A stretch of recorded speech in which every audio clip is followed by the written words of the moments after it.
ہمارے بزرگان دین کہ اگر ہم سیرت دیکھیں تو ان لوگوں نے حقیقی معنوں میں حق ادا کیا ہے زمین پر نائب ہونے کا.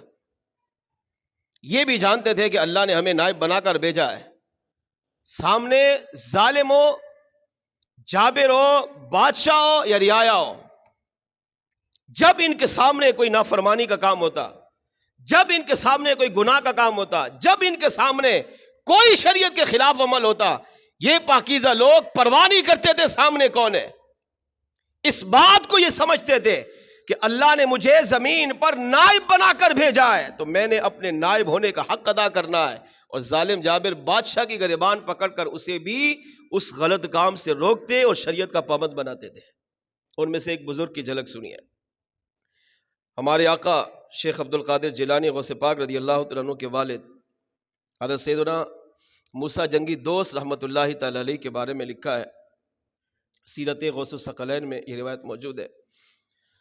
آپ فرماتے ہیں کہ میں ایک دن بازار سے گزر رہا تھا تو میں نے دیکھا کہ خلیفہ وقت، اس وقت کا جو حکمران تھا، بادشاہ تھا، ہمارے یہاں سمجھ لیں وزیر اعظم صاحب یا صدر صاحب، تو سلطنت بادشاہت کا دور تھا. تو کچھ لوگ ملازم نوکر اپنے کندھوں پر شراب کے مٹکے اٹھا کر بازار سے گزر رہے. تو میرا بھی گزر ان کے ساتھ ہوا.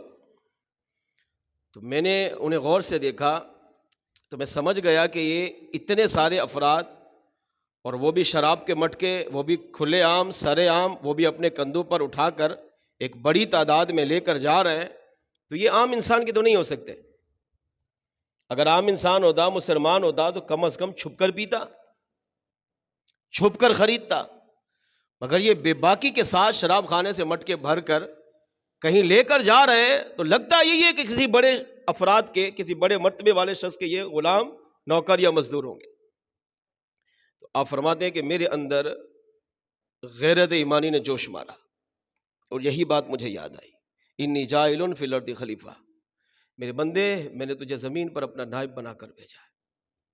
اس نائب ہونے کی پاسداری کر کے آنا، ورنہ جب تو میری بارگاہ میں آئے گا تو میں پوچھوں گا کہ تم نے میرے نائب بننے کا کیا حق ادا کیا. غیرت ایمانی نے جوش مارا. آس پاس دیکھا کچھ پتھر پڑے ہوئے تھے، پتھروں کو اٹھایا اور ان کے قریب جا کر ایک ایک مٹکے پر زور سے مارا اور سارے مٹکوں کو توڑ دیا. وہ جو شراب اٹھا کر جا رہے تھے وہ شراب میں ہی نہ آ گئے. آپ کتنا غصے ہوئے ہوں گے، آپ کو کتنا برا بلا کہا ہوگا، گالیاں دی ہوں گی، سیٹیاں بجائی ہوں گی، واویلا کیا ہوگا، شور کیا ہوگا، غصہ کیا ہوگا، ناراض ہوئے ہوں گے، تانے دیے ہوں گے، دھمکیاں دی ہوں گی. مگر غوث اعظم جیلانی رضی اللہ تعالیٰ عنہ کے والد پر قربان پرواہ ہی نہیں کیے. صرف یہ سوچا میں زمین پر رب کا نائب ہوں، میں نے اس کا حق ادا کرنا ہے. حق ادا کرنے میں اگر جان جائے دوں گا. مگر اللہ نے جو مجھے منصب دیا ہے وہ منصب پر داغ نہیں لگنے دوں گا. نوکر بادشاہ کے دربار میں پہنچے تو کپڑے سارے شراب سے گیلے ہیں، بدبو آ رہی ہے. بادشاہ نے کہا کیا ہوا، شراب نہیں لائے؟ کہا لا رہے تھے، راستے میں ایک شخص ملا، اس نے پتھر اٹھایا، سارے مٹکے ہمارے توڑ دیے. تو بادشاہ نے اپنے شرطوں کو بلایا، گارڈ کو بلایا، کہا اس کو گرفتار کر کے لاؤ. گارڈ مزار پہنچے، ان لوگوں کو ساتھ لیا، انہوں نے نشاندہی کی. غوث اعظم جیلانی رضی اللہ عنہ کے والد موسیٰ جنگی دوست علیہ رحمہ فرماتے ہیں میں وہی ٹھہر گیا. میں جانتا تھا کسی بڑے افراد کے لوگ ہیں تو ساری باتیں وہ آئیں گے پکڑنے کے لیے، تو میں بھی جاؤں گا، جو جواب دینا ہوگا وہ دوں گا. بھاگا نہیں، چھپا نہیں. آئے، میں اسی مقام پر موجود تھا. کہا بادشاہ آپ کو بلا رہا ہے. میں نے کہا چلے. میں ان کے ساتھ چل پڑا. بادشاہ نے تخت لگایا، اپنی مسند پہ بیٹھا، وزیر، مشیر، نوکر، چاکر، غلام، درباری سب کو جمع کیا اور مجھے بطور مجرم سب کے سامنے کھڑا کیا. جس غوث اعظم رضی اللہ تعالیٰ عنہ سے ہم اتنا پیار کرتے ہیں، جن کی 11ویں مناتے ہیں، جن کو اپنا بڑا پیر کہتے ہیں، جو حقیقی معنوں میں غوث اعظم ہے، جن کو اللہ نے اتنا بڑا مقام دیا. آپ دیکھیں ان کے والد کو اللہ نے کتنا بڑا مقام دیا تھا. باپ کو اللہ نے اتنا بڑا مقام دیا تبھی تو غوث اعظم پیدا ہوئے. باپ کے اندر اتنی بڑی جرت تھی، غیرت ایمانی تھی کہ وقت کے فرعون کو بھی للکارنے سے دریغ نہیں کرتے تھے. پتا ہوتا تھا میں اس کو تنگ کر رہا ہوں، چھیڑ رہا ہوں، یہ مجھے جان سے مار دے گا، اذیت دے گا، تکلیف دے گا. سب کچھ جانتے تھے، مگر دنیا کے ڈر سے، دنیا کے خوف سے زیادہ ان پاکیزہ لوگوں کے دلوں میں کریم رب کا خوف ہوتا تھا.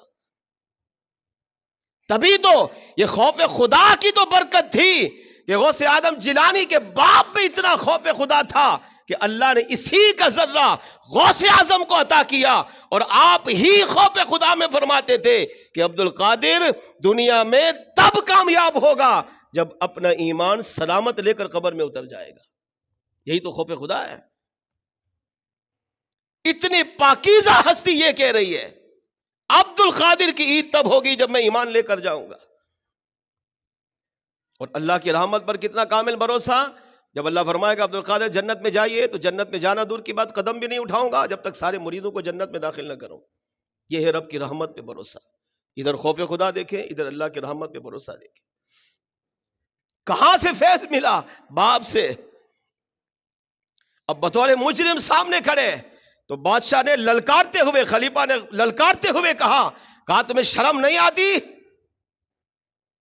کہ تم نے میرے شراب کے مٹکے توڑے؟ آپ نے فرمایا شرم آتی ہے تبھی تو توڑے. جلاد بھی سامنے کھڑا ہے، تلوار بھی ہاتھ میں، موت کے سامنے کھڑے ہوئے، مگر وقت کے فرعون کو کتنا للکارا. ظالم جابر بادشاہ ہے، ان کی گستاخی کوئی کرے تو اسے قتل کر دیتے. آپ دربار میں کھڑے ہوئے، بطور مجرم پیش ہے، جلاد سامنے ہے، مگر کتنے خوبصورت جواب دیے. کہا تمہیں شرم نہیں آتی؟ کہا شرم آئی ہے تبھی تو کیا ہے. اگر مجھے شرم نہیں آتی تو میں تھوڑی مٹکے توڑتا، شرم تھی تبھی تو توڑا ہے. اس نے کہا، خلیفہ نے کہا تم ہوتے کون ہو؟ میری نافرمانی کرنے والے. تو آپ نے فرمایا کہ میرا اگر مقام و مرتبہ پوچھو تو کچھ بھی نہیں ہے، مگر مجھے بھی کسی نے مقرر کیا ہے. اب تو اس کا غصہ اور بڑھ گیا، بلڈ پریشر کتنا بڑھ گیا ہوگا. تمہیں بھی مقرر کیا ہے، زمانے کا بادشاہ میں ہوں، زمانے کا خلیفہ میں ہوں، حکمران میں ہوں، تو کہتا ہے مجھے بھی مقرر کیا ہے. فرمایا ہاں. بادشاہ نے پھر غصے میں پوچھا، خلیفہ نے کہا آپ کو کس نے مقرر کیا کہ میرے شراب کے مٹکوں کو توڑو؟ تو آپ نے خوبصورت جواب دیا، ارشاد فرمایا جس کریم رب نے تجھے یہ سلطنت دی، اسی رب نے مجھے دنیا میں اپنا نائب بنا کر زمین پہ بھیجا ہے. بادشاہت کس نے دی؟ کہا اللہ نے. کہا اسی اللہ نے تو مجھے حکم دیا. کہا قرآن نہیں پڑھا؟ انی جاعل فی الارض خلیفہ، میں زمین میں انسان کو اپنا نائب بنا کر بھیج رہا ہوں. میرا بندہ مسلمان جو مجھے مانتا ہے وہ میرا زمین پر نائب ہے. اس کو کہتے ہیں محتسب، احتساب کرنے والا. کہا جس رب نے تجھے بادشاہت عطا کی، اسی رب نے مجھے احتساب کرنے والا محتسب نائب بنا کر بھیجا. نائب کا کام یہ ہوتا ہے کہ زمین پر جب اللہ کی نافرمانی ہو رہی ہو تو وہ زمین پر اللہ کی نافرمانی سے اپنے آپ کو بھی روکے، اور اگر اس کے سامنے ہو رہی ہو اسے بھی روکے. تب یہ بنتا ہے اللہ کا نائب. تو میرے سامنے نافرمانی ہو رہی ہے، میرے سامنے شراب کے مٹکے جا رہے ہیں، میرے سامنے لوگ شراب پی رہے ہیں، اگرچہ تمہاری شراب ہی نہ کیوں نہ صحیح، مگر میرے سامنے ہو رہا ہے، میرا کام یہ ہے میں اس کو روکوں گا. اب اگر تو بادشاہ ہے اور تو چاہتا ہے کہ نہیں مجھے قتل کر دے گا، گردن اڑا دے گا، تو گردن حاضر ہے. اگر رب کے احکام پر عمل کرتے ہوئے، خلیفہ ہونے کا حق ادا کرتے ہوئے، زمین پر اللہ کا نائب کا حق ادا کرتے ہوئے اگر مجھ موسیٰ جنگی دوست کی جان چلی جاتی ہے تو اس سے بڑھ کر زمین پر میرے لیے معراج ہی نہیں ہے. یہ تو میرے لیے سعادت ہے کہ جس کریم رب نے مجھے جان دی اسی کے نام پر میں نے اپنی جان قربان کی. اتنا خوبصورت انداز میں آپ نے یہ جملہ کہا. وہ خلیفہ جو سر اٹھا کر بڑے تکبر سے، غرور سے ڈانٹ رہا تھا، ناراض ہو رہا تھا، خلفاء نے لکھا اس نے سر کو جھکا لیا، جلاد کو اشارہ کیا، وہ دور ہو گیا، مسند پر چھوڑ دیا، نیچے اتر گیا، آپ کے قریب آیا اور آپ کے سامنے عاجزی کا اظہار کرتے ہوئے کہنے لگا کہ اگر آپ کو کریم رب نے محتسب مقرر کیا ہے تو آج سے پھر میں آپ کو اپنی پوری سلطنت کا محتسب مقرر کرتا ہوں۔ کیا مطلب؟ میری پوری رعایا کے اندر کہیں بھی آپ دیکھیں اللہ رسول کی نافرمانی ہو رہی ہے، آپ سزا دیں۔ آپ کو میں سارے اختیار دیتا ہوں۔ یہ سارے اختیار جو اس کے پاس اپنے تھے، یہ غوث اعظم جیلانی رضی اللہ تعالیٰ عنہ کے والد کو عطا فرمائے۔ کہا پوری رعایا کے اندر، پوری سلطنت کے اندر کہیں بھی آپ دیکھیں ظاہراً اگر کوئی اللہ رسول کی نافرمانی کر رہا ہے، آپ کو حق حاصل ہے، آپ جا کے اسے روکیں۔ مگر غوث اعظم جیلانی رضی اللہ عنہ کے والد پر قربان، ارشاد فرمایا تو جو مجھے اختیار دے رہا ہے نا، تیرے اختیار کی مجھے حاجت ہے ہی نہیں، میں اسے قبول نہیں کروں گا۔ کہا کیوں؟ اتنا بڑا منصب دے رہا ہوں، قبول کیوں نہیں کر رہے؟ فرمایا منصب تو یہ دے رہا ہے، یہی منصب تو میرے رب نے مجھے پہلے ہی عطا کیا ہے۔ منصب وہ دو جو میرے پاس نہ ہو، یہ منصب تو اللہ نے مجھے پہلے ہی دے کر زمین پر بھیجا ہے۔ میرے بندے تو زمین پر میرا نائب ہے، زمین پر اگر میری نافرمانی ہوتے ہوئے دیکھ تو خاموش نہ رہے۔